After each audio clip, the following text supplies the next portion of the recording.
ರೈತರಿಗೆ ಇನ್ನೂ ಗೋಡಾನ್ ಕಟ್ಟಿಕೊಟ್ರಿ ಮಾಡಿದ್ರೆ ಇಲ್ಲ ಅದನ್ನು ಮಾಡೋಂಗಿಲ್ಲ. ಯಾಕಂದ್ರೆ ವ್ಯಾಪಾರಿ ವರ್ಗ ಜನಕ್ಕೆ ಅನುಕೂಲ ಆಗಿಲ್ಲ ಅಂತ ತಿಳ್ಕೊಂಡು ಆದಷ್ಟು ಅವರೇ ಇಟ್ಕೊಂಡು ಮಾರುವಂಥ ವ್ಯವಸ್ಥೆ ಮಾಡೋದ್ರಿಂದ ಈ ದೇಶದ ಬಡತನ ಹೆಚ್ಚಾಗಲಿ ಅಂತಂದ್ರಿ. ಯಾಕಂದರೆ ಯಾವ ರೈತ ಬೆಳೆದ ಬೆಳೆಗೆ ಬೆಲೆ ಬಂತಂದ್ರೆ ಸಹಜವಾಗಿ ಅವ್ನು ಶ್ರೀಮಂತ ಆಗ್ತಾನೋ, ಇಡೀ ದೇಶ ಶ್ರೀಮಂತ ಆಗಿತ್ತು ಎಲ್ಲ ಕಡೆ. ಈಗೂ ಶ್ರೀಮಂತ ಐತಿಲ್ಲ ರೀ, 2 ಲಕ್ಷ ಮೇಲ್ಪಟ್ಟು ನಮ್ದು ಇನ್ಕಮ್ ಐತಿಲ್ಲ ಅದು ನಾವು ಹೇಳ್ತೀವಿ.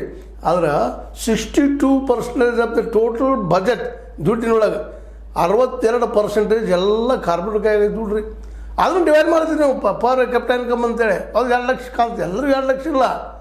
ಕೆಲವೊಬ್ರು ಭಿಕ್ಷಾಧಿಪತಿ ಅದಾರ, ಕೆಲವೊಬ್ರು ಉದ್ಯೋಗ ಇಲ್ಲ, ಏನಿಲ್ಲ, ಖಾಲಿ ಅದಾರ, 2 ಹೊತ್ತಲ್ಲಿ ಗಂಜಿಗೆ ಸಾಕಪ್ಪ ಅನ್ನೋಂಥ ಪರಿಸ್ಥಿತಿ ಒಳಗಿದಾರ. ಆದರೂ ಜಗತ್ತಿನ 4ನೇ ಶ್ರೀಮಂತ ದೇಶ ಅಂತ ಹೇಳ್ಕೊಳ್ಳೋದು. ಇಲ್ಲಿ ನೋಡಿದ್ರೆ ಅದೆಲ್ಲ ಪರಿಸ್ಥಿತಿ ಎಲ್ಲರಿಗೂ ಬರಬೇಕದು. ಭಾರತದ ಎಲ್ಲ ಪ್ರಜೆಗಳಿಗೂ ಎಲ್ಲ ಸೌಲಭ್ಯಗಳು ಸಿಗಬೇಕಾದ್ರೆ ಡಿವಿಷನ್ ಆಫ್ ದ ಲೇಬರ್ ಆಗಬೇಕು, ಅವ್ರು ಪೇಮೆಂಟ್ ಸರಿಯಾಗಿ ಕೊಡಬೇಕು. ಇಲ್ಲಿ ನಾವು ಲೇಬರ್ ಏನಾಗಿವಿ, ಕಡಿಮೆ ದುಡುಕಿ ಕೊಡ್ರಿ, ಹೆಚ್ಚು ಲಾಭ ಕೊಡ್ರಿ ಅಂತೀವಿ. ಅದೇ ರೀತಿ ಕಾರ್ಖಾನೆ ಮಾಲೀಕರಾಗ್ಯಾರ, ಹೆಚ್ಚು ದುಡಿರಿ, ಕಡಿಮೆ ಪಗಾರ ತೊಗೊಳ್ರಿ.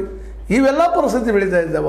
ಇಂಥ ಪ್ರಸಂಗದಲ್ಲ ಇಂಥ ಉದ್ಯೋಗ ಕೊಡಲಾರಂಥ ಸ್ಥಿತಿಲಿರುವಂಥ ರಾಜ್ಯ ಸರ್ಕಾರಗಳು ಇವತ್ತು ಫಡ್ನವೀಸ್ ಅವರು ಸೋಲ್ತಾ ಇದ್ದಾರೆ. ಬಂದ ಮೇಲೆ ಅಲ್ಲಿ ಕೆಲವೊಂದು ವಿಷಯಗಳು ಸೋಲ್ತಿದ್ದಾರೆ. ಉದ್ಯೋಗ ಒದಗಿಸೋಲೆ ಮತ್ತೆಲ್ಲ ಈಗ ಬೆಳಗಾವಿ ತೊಗೊಳಿಕ್ಕೆ ಶುರು ಮಾಡಿದ್ದಾರೆ. ಪ್ರಾಬ್ಲಮ್ ಬೆಳಗಾವಿ ನಮಗೆ ಬೇಕ್ರಿ ಜಾಲಾಜ್ ಪಾಯ್ಜೆ ಅಂತೇಳಿ ಒಂದು ಸಮಿತಿ, ಉನ್ನತ ಸಮಿತಿ ಮಾಡಿದ್ದಾರೆ.